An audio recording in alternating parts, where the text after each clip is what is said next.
Welcome to Ohio VolleyTalk. We're officially done with the first day of the state tournament. So we got all four semifinals done, two in D1 and two in D2. Some great matches today. It was nice to meet you in person for the first time here. What'd you think of the first day? Well, first off, it was great seeing you in person as well, Elliot. But looking at the type of results I saw during the day, I was not really that surprised. But it was interesting to just see a lot of these teams in person for the first time this year. Yeah, I mean, so far we're both 4 for 4. We all predicted all those teams to move on. So pats on the back there. Um, so first up, let's look at the Jerome Liberty match. I think that it ended up coming down to Battle of the Middles and Jerome errors. That's what I think. I mean, Liberty is a very, very solid team, and I think Ryan Severson being back was very big because now they have two really good outsides instead of I think they had a freshman there before who was solid, but just not the same as a junior guy who plays 18-1s club. So that them having him back was huge. And then, libero Jack Sullenberger, I think really could have easily been first team All State. Nobody really would have batted an eye. But, libero tends not to get as much recognition, but he's a really excellent libero.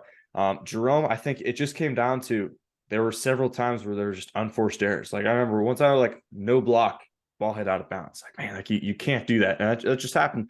Like attacking errors, serving errors just ended up killing him. Yeah, again, I have to give credit to what you said earlier about the middles because it was an interesting battle where Olentangy Liberty has guys like Jake Cook and Jack Torson, and then you've got Henry Guerrero on the other side, both of which are really great players in that regard. And I think Liberty really took the prize at that, and they were able to find a way to exploit it, whether that be on the block, whether that be on the kills just down the middle. They were able to take the command, in my opinion. I talked about it on Thursday night, and they've kind of lived up to the billing in ways, especially in that middle spot. Because, in my opinion, even when Jerome started to get something going, it didn't really feel like it was complete because Guerrero and others were being beaten at the front lines and in front of the net. Yep. So they'll move on to the state championship tomorrow. They'll face Moeller, who just beat out the undefeated Hudson Explorers. Hudson went into the match 24-0, having only dropped 3 sets on the year. They leave 24-1, dropping 6. So I think that first set, they came out, they won 25-15. I was like, whoa, like Hudson's clearly the better team right now. I mean, something's up. I think Hudson's energy, like the crowd energy behind him, one of the best crowds I've ever seen. Problem is it's difficult to sustain. I mean, I think audience fatigue is a very real thing. And even though like the first 20 points or so, it was incredible, like so much loud noise, everyone was so into it. It's difficult to keep that much energy into it. So like around set two, Muller's, their offense got a lot more efficient. Their guys started putting balls down. I don't really think they had an answer that Hudson really had an answer for their pins. And they were able to execute. Yeah, and I think the other thing too, going back to that first set, you may remember Larry Meehan called a timeout when Hudson was up 18-15 and then went on a 7-0 run to win it. Second set, it was basically all Moeller. They were in front that entire time. And then set three was kind of back and forth. Hudson was up 7-5 at one point before Moeller kind of took a lot of that lead. We're up 17-12. And then in set four, it was all Moeller. So it almost goes to the point. And I think even for the Crusaders looking at tomorrow's matchup is how can they do in those first early points? And if they are down, will they be able to rally? And we were able to see both of those tonight. And again, for Hudson, it just seems like with the Crusaders, it's a snowball effect because when they start to do really good, it's really hard to stop them. They're snowballing over time. And I think because Meehan took that timeout in the first set, it caused Hudson to get the momentum, and they were actually the ones able to snowball instead of Moeller. So credit to the Crusaders there, especially after being down one set. That's now the second consecutive game where they were down a set and then came back to win it. They came back to win in 5 against the Bombers last week. So again, credit to them. They'll be on looking to get the three-peat tomorrow. Yeah, pretty incredible accomplishment should they be able to pull it off. I thought their pins were just scarily good. I mean, Brody Thrum, Ben Haggerty, and Tyler Gesselbrock. Basically, if it was a solo block, it feels like it was 100% kill rate. Obviously, not exactly 100%, but it was pretty dang efficient.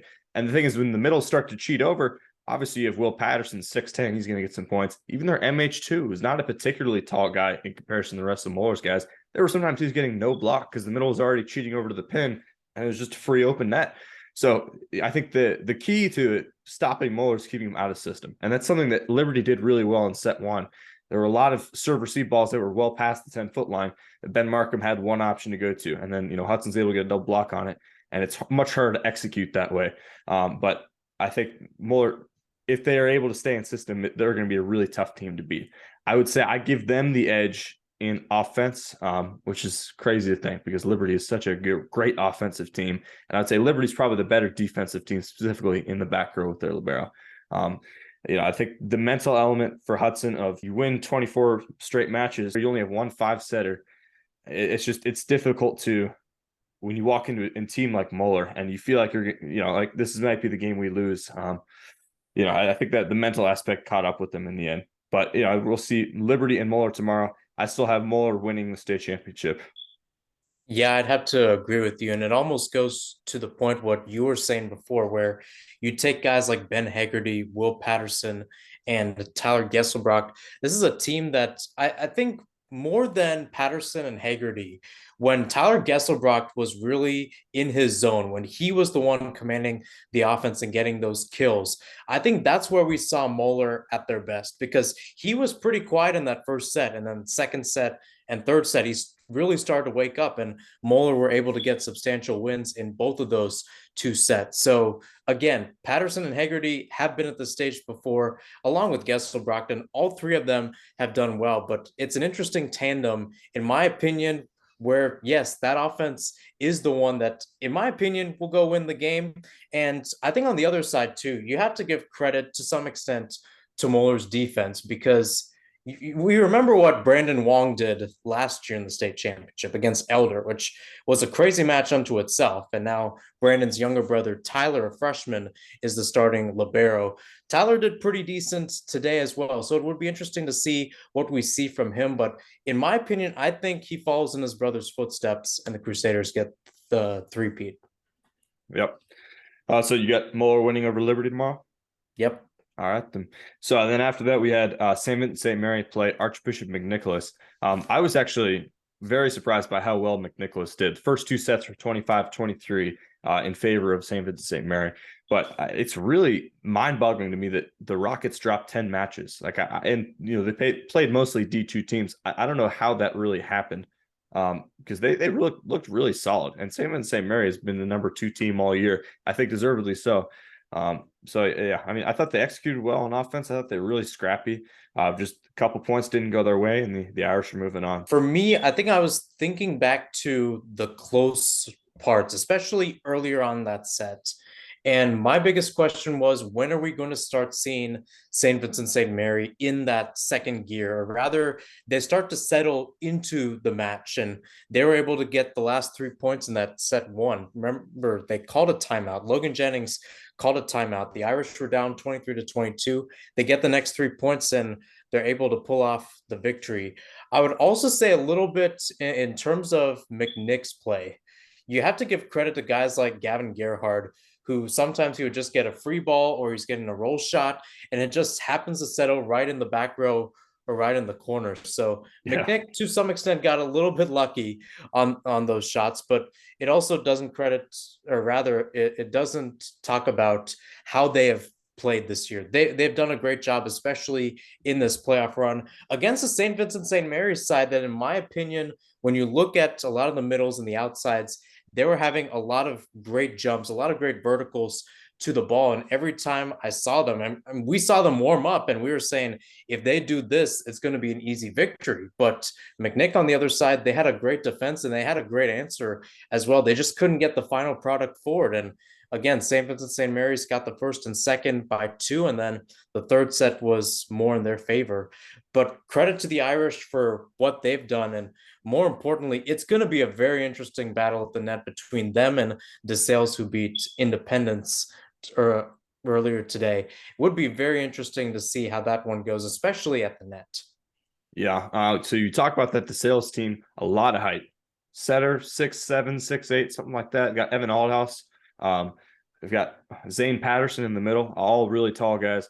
I just think there's so many guys on DeSales who can put a ball down. And I think that was put on display against Independence. They ended up taking that third set 25-6 against Independence, and that was with a lot of backups in for about half the set. So, I think obviously congratulations to Independence on, a great first season, but in terms of state championship relevance, I don't think it was ever not going to be DeSales. So we'll see them play against St. Vincent St. Mary. I think the only thing is the really only test DeSales has had so far in the playoffs is maybe St. Charles. Outside of that, I think St. Vincent St. Mary has probably played the more rigorous pathway, if you will. But I don't know. It should be a really great battle. I still think DeSales has enough power to come away with it. I just think their pins are going to be really tough to stop. Cameron White, Evan Althouse, they're just really, really good players. And I think they have the advantage in the middle with Zane Patterson too. So I've got DeSales winning the state championship tomorrow. Yeah, I'd have to agree. And I think one thing we saw today from this DeSales side is they were very consistent when it came to serving to some extent. And I think on the other side too, with Independence, and again, maybe it factored into Andy Feltz's game plan, but when we saw DeSales taking serves, there were not too many top serves. A lot of them were easy floats. So if Phelps decides to mix up the game plan, especially when it comes to serving, maybe go with a little bit more top serves in that lineup, it could be very interesting to see some guys such as Cameron White, who logged a few aces today, if he can maybe build on that total in what would be a great matchup against St. Vincent St. Mary's. Again, they faced off earlier this year. DeSales was able to beat them. So the Irish are going to be coming back with a little bit more revenge, and I think a little bit more energy as well. Andy Feltz actually talked about it when we brought him on here a few weeks ago, and he said that this St. Vincent St. Mary's team is going to get better over time. And from what we saw today and from what we saw from DeSales, I think both of those teams have gotten better since that matchup, and it would be really interesting to see what happens. Maybe this is a match that goes to extra sets, but if Cam Hoying can really string the passes together, and I think it comes down to Althouse and Patterson, like you said, if they can get it together, I think DeSales has got the victory. Yeah, and I saw on Dispatch too that this is supposedly Andy Feltz's last season before retirement. So another extra added motivation to do well. He got 2023 Division II State Coach of the Year in his last match before retirement, looking to get a state championship. Love it. So yeah, we'll see both state championship matches tomorrow, and hopefully we should be able to get both coaches on to interview. I think the only one we didn't have on was Dave Hale, and I talked to him and he said he'd do an interview. So no matter what happens, we should get everyone on to repeat. So yeah, should be a good time. With that, this has been Ohio VolleyTalk, and we will catch you next week with our state champion episode.